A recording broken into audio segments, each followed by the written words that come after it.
Dan Dickau, Scorebook Live, Washington, previewing the state tournament, the Hardwood Classic 2020 at the Tacoma Dome at the 3A level.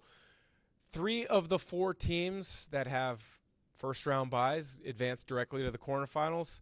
None other than your Seattle Metro teams, the teams that, quite frankly, we thought we were going to be there throughout the season. That is Garfield, Eastside Catholic, and O'Dea. Of those 3, O'Dea has possibly the most difficult matchup in round 1 if it all holds true. It could be either Seattle Prep, another team from the Metro, or Mount Spokane, who lost to Eastside Catholic in a regional. And that's where it's a little interesting because Mount Spokane took Eastside Catholic into overtime. Tyson Degenhardt had 35 points in that game.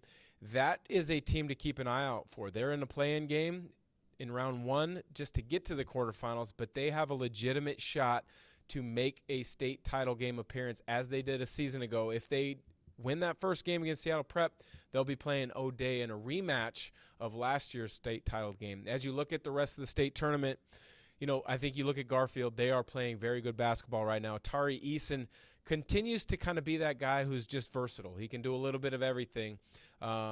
He defensively will be at the top of Garfield's three-quarter court pressure. He really gets his hands on a lot of balls. Where I was impressed when I saw him this year is he's a more unselfish and more rounded player than a lot of people had told me leading into this season. So if Garfield's going to make a big run, he'll have to play well, but Kendall Munson, the Pepperdine recruit, will have to play well in the interior, and I think sophomore Corin Johnson is going to have to step up and make some big plays as well. Eastside Catholic, we've talked about them for a number of weeks. Probably the best point guard in the state, Nolan Hickman. Mount Spokane did a tremendous job limiting him to only 11 points.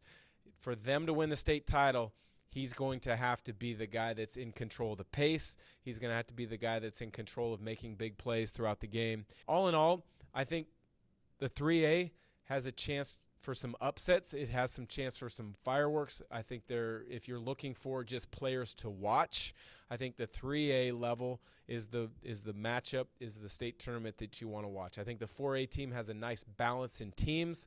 I think the 3A has some phenomenal players. It's going to be fun to watch.